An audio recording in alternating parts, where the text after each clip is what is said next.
Hi, I'm Meshal Malik and you're watching Indus Special. Today, all around the world, countries are celebrating World Children's Day.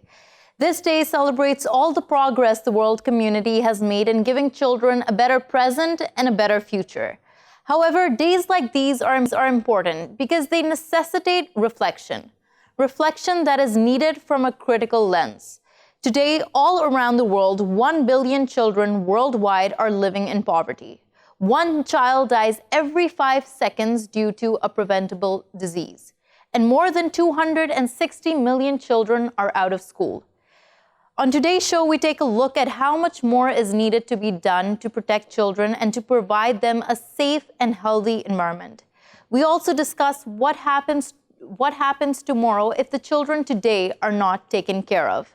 Joining us for this discussion, Mr. Arshad Mahmood, who's a child rights activist and a member of the child rights movement in Pakistan. He joins us from Islamabad. Thank you so much, Mr. Mahmood, for joining us. Now, Mr. Mahmood, I stated some figures and they're quite startling. We talk about development, we talk about progress, but why are so many children still being left behind?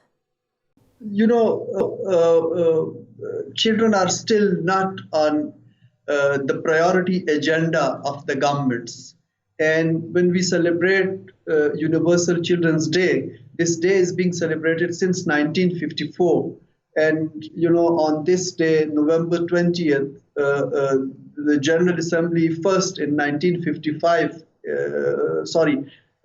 58 adopted the Declaration on the Rights of the Child, and then the hallmark UN Convention on the Rights of the Child was adopted in 1989 on November 20th, this day. In Pakistan, you know, we have done, I will say, good on the front of legislation. And we have laws and strategies related to, for example, to begin with children's right to life or, you know, nutrition and right to health. You have mentioned children dying of preventable diseases. Then we have laws related to education. We even went a step ahead of the UN Convention on the Rights of the Child and have made education a fundamental right under Article 25A of the Pakistani Constitution.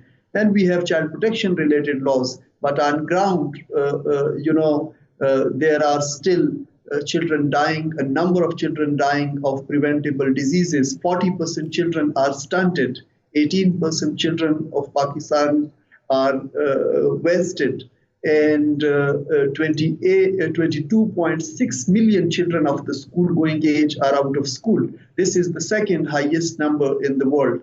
And then we keep hearing about the child sexual abuse cases every second day, the Qasur and you know, those types of incidents. And we don't have an effective child protection system in place. And that is, you know, why we see that the situation of children in Pakistan still requires attention of the decision makers and the federal and provincial governments. Right. So, Mr. Mahmood, I want to tackle what you've stated one by one. And I want to first go out and talk to you about the rights of children that you stated, these international laws that countries ratified. What were the guidelines and what is the crux of these laws? What does it essentially enshrine?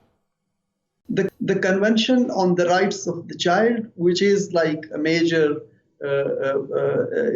convention about the rights of children globally, and which is there since 30 years. So today the world is commemorating the 30th anniversary of the adoption of the Convention on the Rights of the Child. This is a comprehensive international law, and you know, it covers children's right from survival to development to protection and participation. And has 54 articles which are about various you know, rights of the children, from birth registration to right to education, right to recreation and play, right to protection from abuse and exploitation. All these things are there. And then the guidelines are that, you know, once a country ratifies the convention, and this is, you know, the most ratified convention of the world. And we very proudly say in Pakistan that Pakistan was the first Muslim and sixth country in the world who signed and ratified the Convention on the Rights of the Child. Right. Then the guidelines are that you have you bring your national laws into conformity with the convention and adopt new laws and policies where required. You need to make budgetary allocation and things like that. Yeah. Right. Mr. Mahmood, my question still stands, and I do want to put this to you in another way. Now, as you mentioned, it's been 30 years since the UN General Assembly adopted the Convention on the Rights of the Child. And yet we're still seeing these numbers. You've also stated a number of problems. You also mentioned how the reason for this is because even though we have laws, protecting children, enforcing these laws isn't really high up on the agenda. But as I mentioned, a huge number of children, almost 1 billion children, live in poverty. What global systematic failures have allowed this to happen? I think I will say that the mechanism for the implementation of the Convention on the Rights of the Child is weak. And if I am a bit harsh, I can say that it's toothless. There is a UN Committee on the Rights of the Child that is based in Geneva, and it has like 18 independent members. And then there is this system of periodic reports. So when a country ratifies the convention, they have to submit an initial report after 2 years and then a periodic report every 5 years.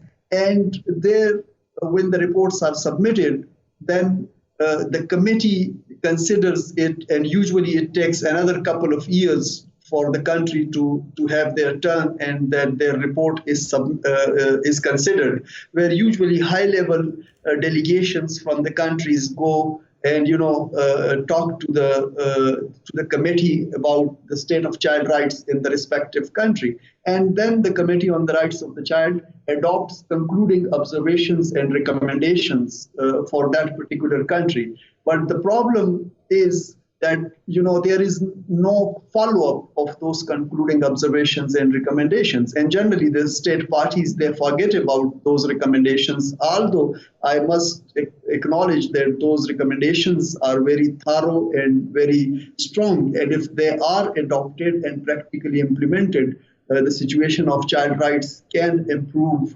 to a great extent. But unfortunately, I have seen not only in Pakistan, but other countries as well, that those recommendations are not followed up and those are not taken that seriously. And then another 5 years, and you again submit another periodic report. And generally, the countries tend to write more about laws and policies that they have introduced. So, that is why maybe I think we have... Right. Mr. Mahmood, you draw out this timeline, and just hearing about it, I'm trying to count the years. Now, children don't remain children for a very long time. They grow up, and during that time, you can either seize the opportunity to provide them education, health, or they become members of society that haven't completely reached their potential. Now let's talk about what happens when children are not given education, when they're not given a healthy and safe environment to grow up in. What happens? How do they grow up to become what kind of members of society, and what happens to society at large then?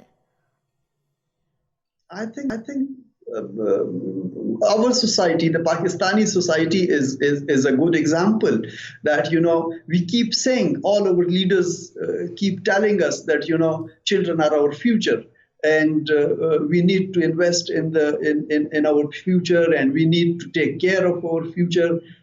I say children are not just only our future, they are also our present, and we have to focus on children.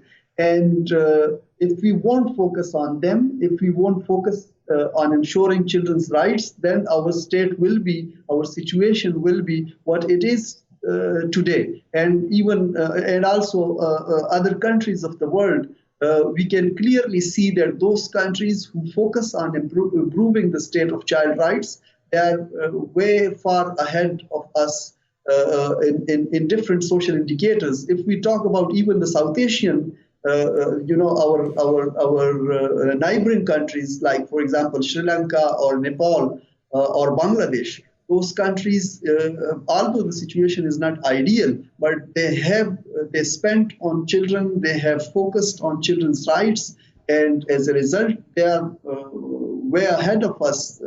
For example, if you talk of under 5 mortality, Sri Lanka is at par at any Western or developed country, because they have focused on the rights of the child and they have invested in the rights of children. On the other side, we have, I believe, ignored, and we still keep saying that children are our future. However, we didn't practically show to the world and to our own children that how careful we are about them and how important they are on the list of priorities. So there's a lot of talk, but there's not enough being done in order to meet that talk. That's what we're stating. Now, Mr. Mahmood, something I do want to talk about is exploitation of children. Now, while we're also seeing a lot of children being left out of the basic facilities such as education, healthcare, a safe environment, we're also seeing a number of children continuously being a part of the labor force, which constitutes as child labor. We're seeing a huge rise, almost 30% of the individuals who are human trafficked are children. Now, in all of this, which groups of children are most vulnerable to this type of exploitation? I think the out-of-school children are the most vulnerable children. And as I said earlier, that in Pakistan, we have the second highest number of out-of-school children. More than 22 million children of the school-going age are out of school. And when they are out of school, where are they? They are on the streets. They are in the labor market. They are working here and there. They are open to be trafficked, or their marriages are taking place in case of girls, particularly as children, because they are out of school. Then they are coming into contact with the law, and a number of them end up in prisons. So when children are out of school, they are basically faced with all these protection. Stay with me. I also introduced Professor Andrew Sesuraj, who's a social worker and a human rights activist who's joining us from Chennai. Thank you so much, Professor Sesuraj, for joining us.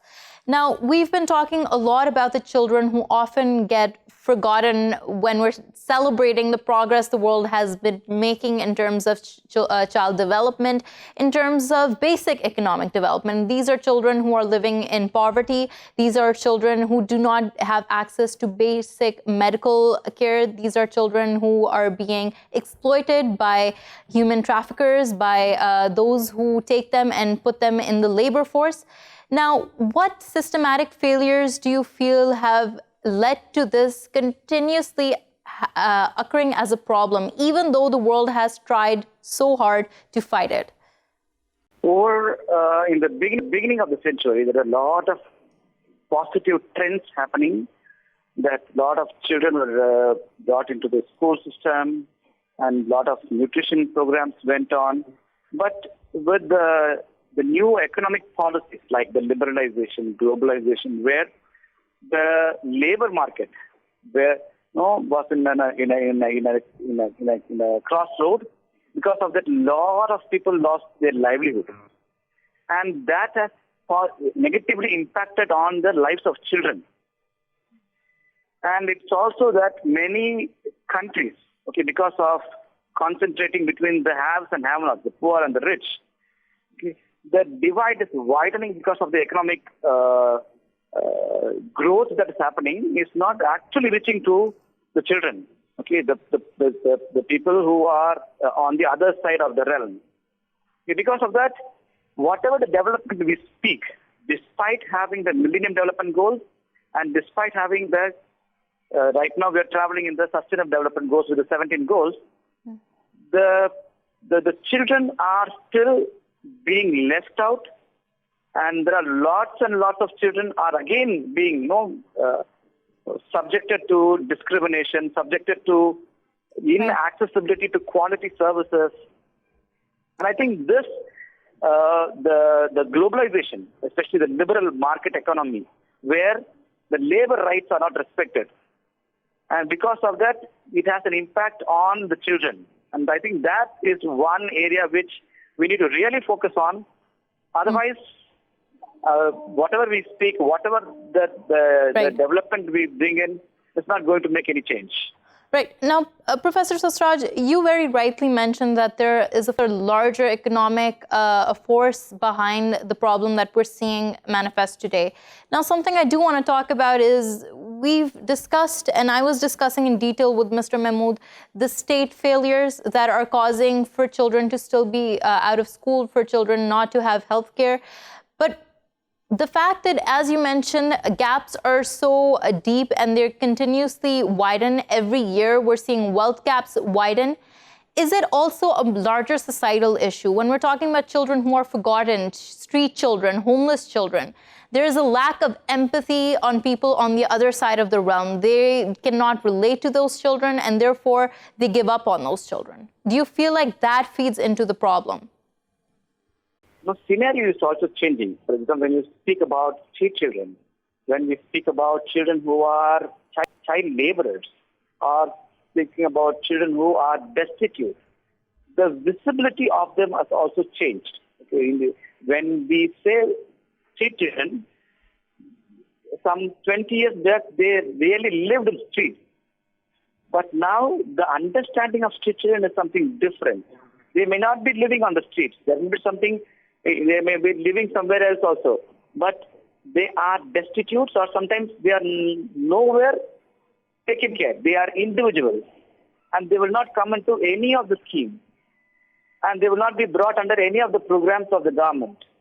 And because of that, when they are out of sight, they are out of reach, and when they are out of reach, any program, whatever we decide, is not going to have any impact on them. So unless we work on some concrete plans, whatever the programs, plans, schemes, actions, or allocation of budgets, it's not going to make any difference in their lives. And because of that, and because of their being invisible to our naked eyes, bringing them into the priority of the government, the priority of the state, is also becoming a difficult task.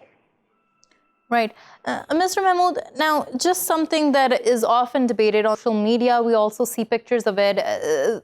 Often children who are living on the street, or children who are not as visible as Professor Sesuraj has stated, become subjects of photographs, and then those photographs become viral. I mean, there is this understanding, people are cognizant of the fact that this phenomena of children being put out of the system, of not having homes, it's still widespread. I'll still put my question to you again. Do you think there is also a lack of empathy on our parts, people in society at large, when we fail to do anything for them? I think, as Professor also mentioned, that there are global policies, global economic situations, then the country's policies, country's economic situation, and then, I will say the provincial governments, then the local governments, and then the families or the communities. So the broader situation has an impact on the children, on the state of children. And as far as children in street situations are concerned, I think that they are also effects of the broader economic situation. Like in Pakistan, if we think that more and more people are going below the poverty line because of the economic situation of the country, that will result in increase in the number of children in street situations. And as an individual or as an NGO or something, we can help those children. But I think overall, the responsibility rests with the state. And there is, there has to be national level or provincial level strategies to deal with the situation. So, Mr. Mahmood, let's move towards that. Let's move towards that. Talk about it. What type of strategies need to be urgently put in place? And let's talk about developing parts of the world. What can they do while they have competing interests when they have a plethora of challenges to deal with? What urgent policies do they need to put in place in order to protect the community's children more? I think, as I said earlier, the number of laws and policies, at least in case of Pakistan, but generally I have seen that in other countries as well. Like I have seen in Jordan and Maldives and in the regional countries, there are policies and strategies. But when it comes to their implementation, that is where the problem is. Right, yeah, Mr. Mahmood, I'm sorry to interrupt, but since I'm short on time, I do want to take this question to Professor Sesuraj as well. Professor Sesuraj, what do you think needs to urgently be done in this sphere of the world, especially, and on a global scale, to bring about policies that can be implemented and that need to be implemented not 10 years from now, not 5 years from now, not in 2030, but right now? First thing I would say is to acknowledge that we are failing. Without acknowledging, we will not be able to move ahead. First, acknowledge and then take them along. So we need to work on strategies like, for example, identifying them with the help of the civil society and with the help of the local self-government, so that they'll be able to identify, because each child will have a different issue. Having one common scheme of program is not going to help. So we need to have multiple flexible programs to bring these children into the mainstream and to provide them opportunities for empowerment. Right. Now, on that note, thank you so much, Professor Andrew Sesuraj, for joining us from Chennai, and Mr. Arshad Mahmood for joining us from Islamabad. We're going to take a short break. When we return, we discuss whether, in talking about children and progress, is the world forgetting about the millions of children living through conflict and violence every day. Stay with us. Welcome back to the show. Now, 1 in 6 children are living in conflict zones. This means that more children in the world today than any time before are living through conflict, violence, and trauma, states the nonprofit organization Save the Children. But are these children thought of when we talk about progress and development for the youth and the vulnerable, or are they forgotten? That's our discussion today. Joining us to talk about this is Youmna El Sayed, a journalist who is joining us from Gaza, and Aleksandra Djuric, who's a psychologist joining us from Belgrade. Thank you both for joining us and welcome to the show. Youmna, I'd like to begin with you. Now, before we move on to our discussion, I want to show you a picture. This picture, of course, was taken in 2000, and it's been 20 years since this picture was taken. What has changed for Palestinian children? Unfortunately, you're saying 20 years, but unfortunately, nothing has changed for the Palestinian children until today. This picture from Mohammed al-Durra, who was shot behind his father in the Intifada in the year 2000. Until today, the Palestinian children are still suffering. Maybe not here in Gaza, because we don't have Israel right now, these couple of years since 2006, but in the West Bank, lots of harassments and attacks by the Israeli soldiers towards these school children, from the age of 5 until the age of 17. They're being attacked. Just couple of days ago, lots of children were suffocated by tear gas and hurt by rubber bullets while on their way to school. They were attacked by Israeli soldiers on their way to school. Until now, these children are still living in the same harassments and violations and aggressions by the Israeli occupation forces here in Palestine. In Gaza, we're all suffering from the escalations and the wars. Until now, Gaza has suffered 4 wars and a number of escalations. The last just ended a week ago. These wars and escalations do end, but we still live with the trauma that never ends. We live with the pain, the memories of our kids of every rocket being fired on the streets or on the houses or any building that's being exploded, having to evacuate in a couple of minutes and leave everything behind just to run away for your life. These memories, these traumas are not easy to cure from the memories of our children. Me as a mother and a journalist, having to leave, having to go out to work and leave my kids at home, knowing that they are not safe because they might be targeted, is not something that is normal to even live with. And Youmna, since I can even begin to relate with what is happening in Gaza, what the children there are going through, what you as a mother are going through there, I'd like to read out a couple of lines that were written out by another Palestinian. He stated, in the last few days, Israel intensified its military operation on Gaza, and all I could think of was of my 1-year-old niece, Ela, who is living with other members of my family in a refugee camp there. Although she is just a toddler, she has already learned to hurry and hide behind a chair or under a table whenever she hears an explosion caused by an Israeli air raid. Now, a child who is just a toddler, being well aware of what danger sounds like, of what a threat sounds like, knowing what to do, that's not normal. But that is a reality for the children in Palestine, in Gaza, and in the conflict zones all around the world.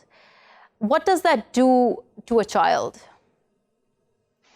Let me tell you something. The reality for us here is that when Israel starts its airstrikes on Gaza Strip, they usually start from 1 a.m. or after 1 a.m. And the most time that people are sleeping, and the most time that people should be resting and sleeping, and it's the most quiet time, that's when they start their horror.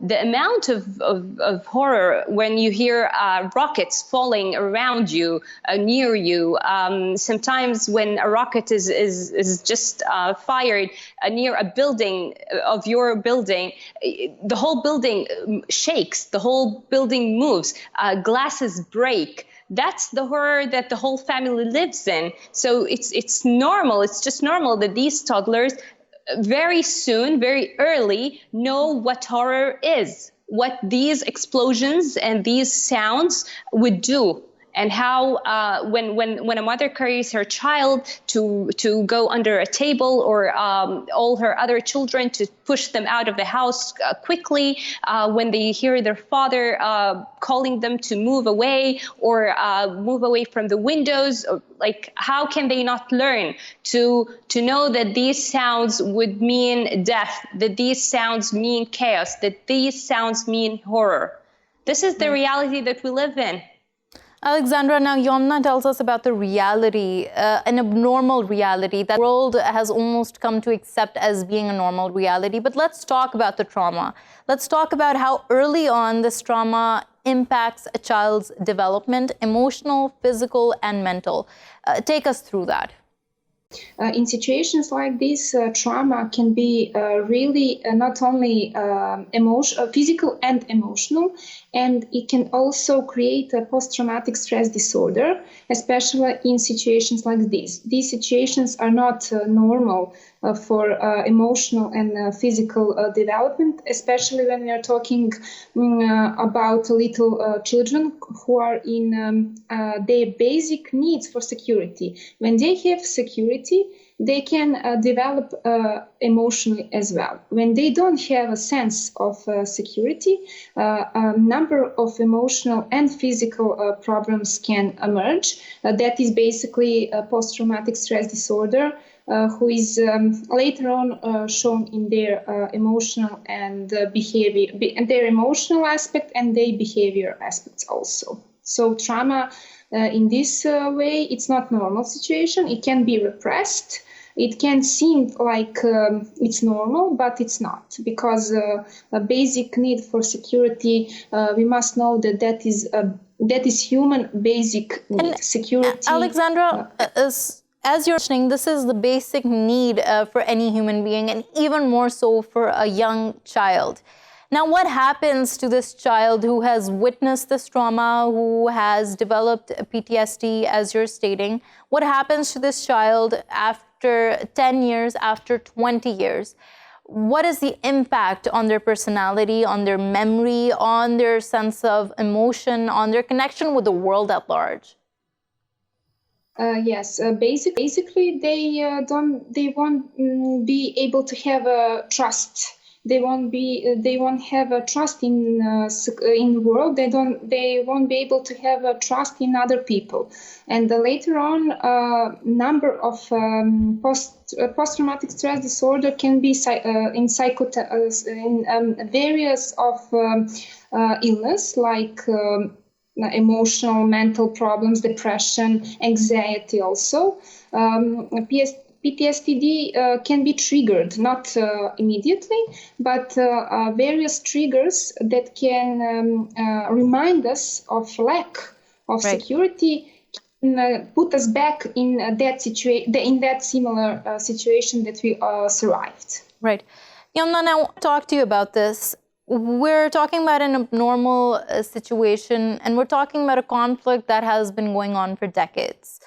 I want to talk about, are these children forgotten? Does the world forget about them, their stories, their pictures? We hear about them, we see them, but is there a general sense of apathy? Is that what you feel like?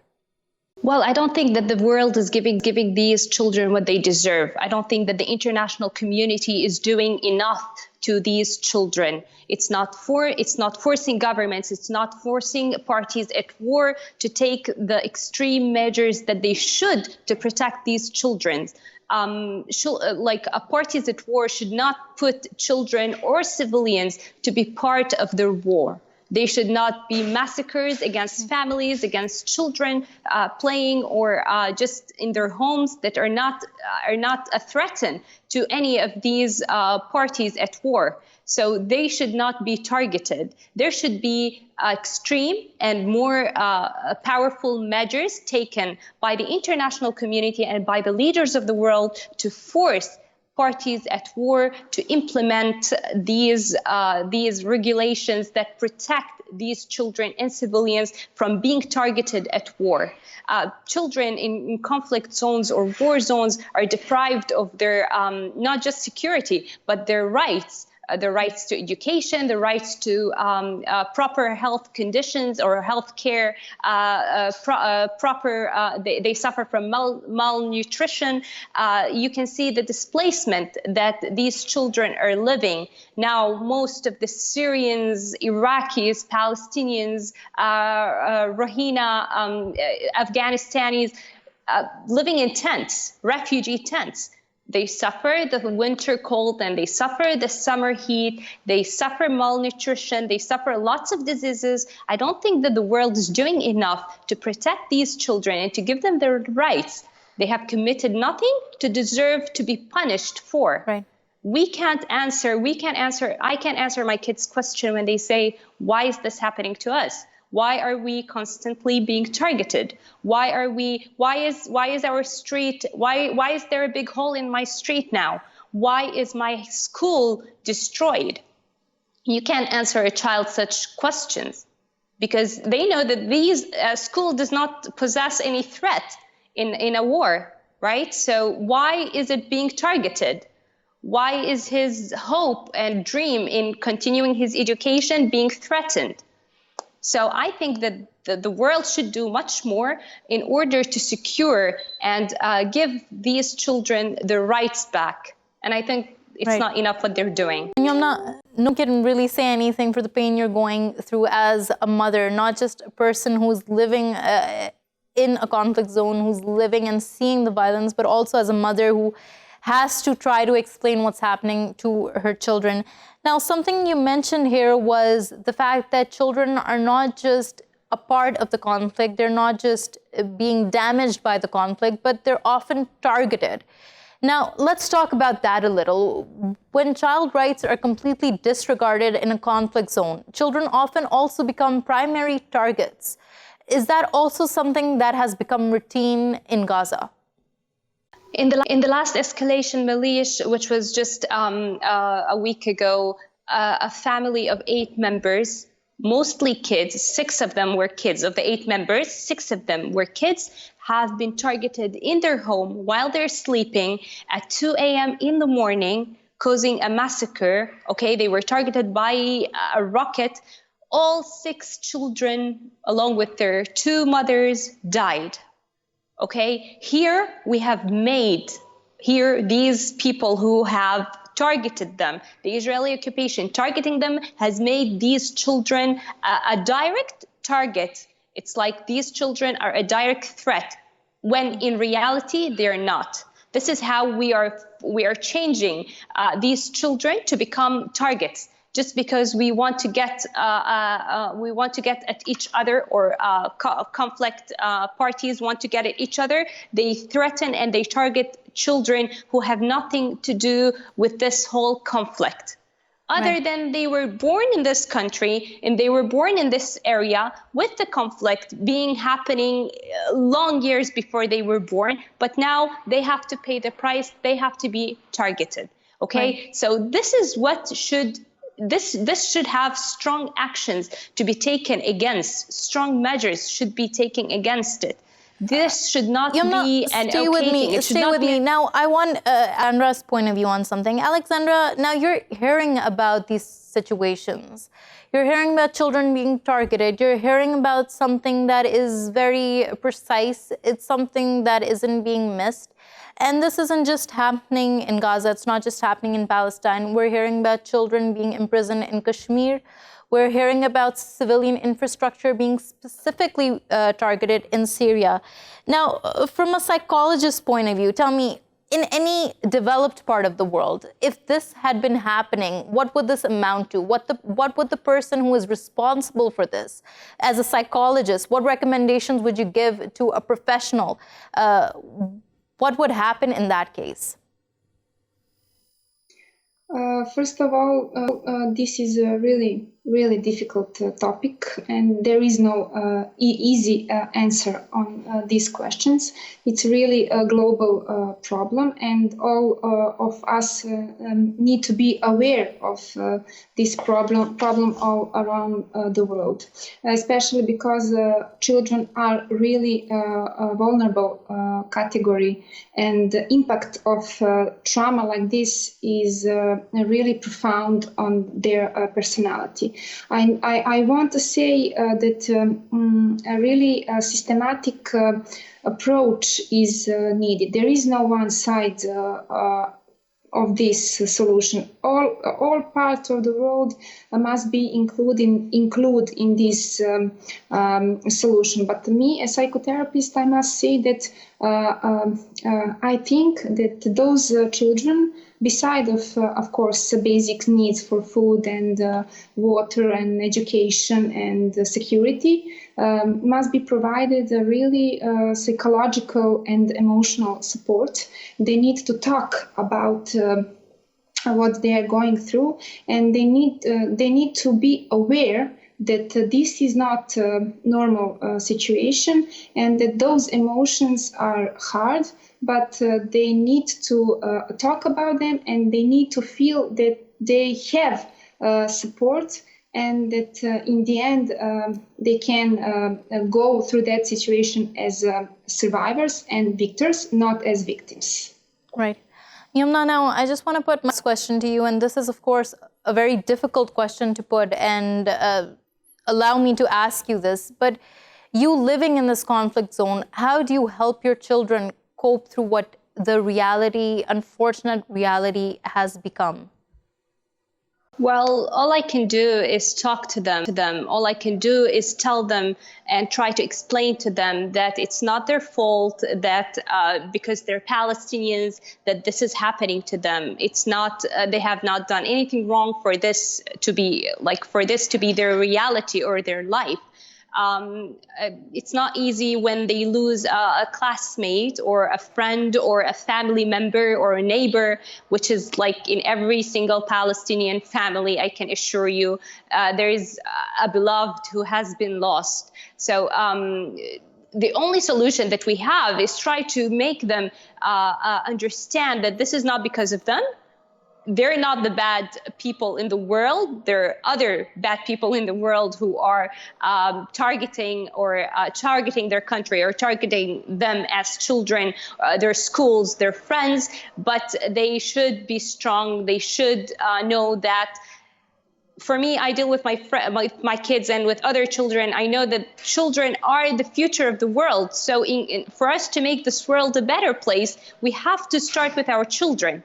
Okay, so I tell my children that you are the only people who can fix this world by fixing yourselves, by knowing that this is not your fault and that you can do something to fix this world and not let it continue the way it is. So I think that we should all be doing that. We should all be talking. This is the only thing that we have. Honestly, like me as a mother, and I'm not someone who's an official person in the government or anything, but I would tell my kids that I want them to be good people in the community. I want them to know that this is not their fault and that they should be strong enough to go through every upcoming escalation and every upcoming war, no matter how hard it is. Right. On that point, thank you so much, Youmna El Sayed, for joining us Gaza, and thank you, Aleksandra Djuric, for joining us from Belgrade. Thank you for watching Indus Special. We will see you again next week with more stories. Till then, goodbye and take care.